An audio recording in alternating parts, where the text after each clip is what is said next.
Lakini kwa upekee kabisa nitoe shukrani zangu za dhati kwenu nyote kwa kuacha mambo yenu. Najua sasa hivi mlikuwa katika harakati mbalimbali za kijamii, lakini mkaona iko haja ya kuacha yote na kuja kutupa muda wenu tuzungumze machache pamoja nanyi. Awali ya yote, kwanza nitazungumza kuhusiana na kukumbushana taratibu za upatikanaji wa huduma ya umeme. Ni kuzungumza taratibu, manake ili mteja aweze kupata huduma ya umeme anatakiwa apitie hatua gani. Imani yangu kwamba wengi wetu hili tunalifahamu, kwa sababu wengi majumbani mwetu tayari tumeunga umeme, lakini inawezekana kuna wenzetu ambao bado huduma ya umeme hawajaipata. Kwa hivyo naamini kwamba sisi tutakuwa mabalozi wazuri wa kuwaelekeza wenzetu kwa yule ambaye anahitaji huduma ya umeme.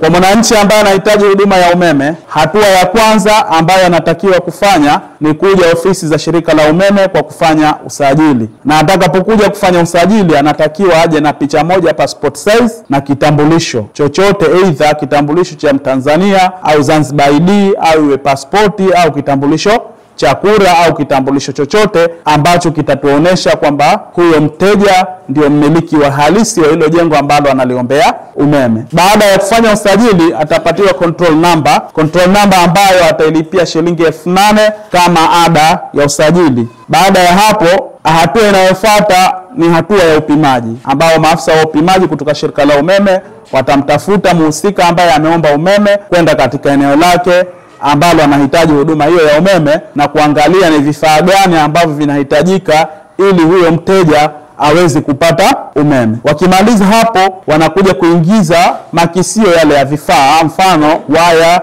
mita ngapi, kama kuna nguzo, kama kuna connector au vifaa vyote ambavyo mteja anahitaji kuvipata kwa ajili ya kuungiwa umeme. Kwa hivyo vikisha kuingizwa katika system, mteja anapatiwa control number nyingine ambayo control number hiyo atailipia shilingi 200,000. Kwa hiyo malipo halisi ya huduma ya umeme ni shilingi 200,000 na 8,000 ikiwa mteja huyu aliyeomba umeme anahitaji umeme wa single phase. Yani single phase ni matumizi madogo madogo haya ya nyumbani. Au mteja iwapo atahitaji mita ya 3 phase, gharama yake ni shilingi 4,400 na 20,000. Umeme wa 3 phase ambao mteja anahitaji pengine matumizi ya viwanda au matumizi makubwa ambayo atahitaji umeme mkubwa. Kwa hiyo baada ya hapo, mteja anarudi nyumbani kwa ajili ya kutoa nafasi sasa shirika la umeme waje kwa ajili ya kumuungia huduma ya umeme. Lakini ukiachana na utaratibu huo, kuna utaratibu wa kuliandaa jengo au ya kuiandaa nyumba ili iweze kukidhi vigezo vya kuungiwa umeme. Kwa jina la wepesi tulilozoea ni fitting au wiring katika nyumba. Katika wiring tunashajishana au tunahamasishana kwamba tuangalie mafundi ambao wana vigezo. Tujue kwamba huyu ambaye nampa jengo kwa ajili ya kunifanyia wiring, hii elimu ya umeme anaifahamu. Tusiangalie labda sehemu ambayo naweza kupata mtu pengine nikimpa 100,000 akanifanyia nyumba yangu yote. Tukaangalia urahisi zaidi.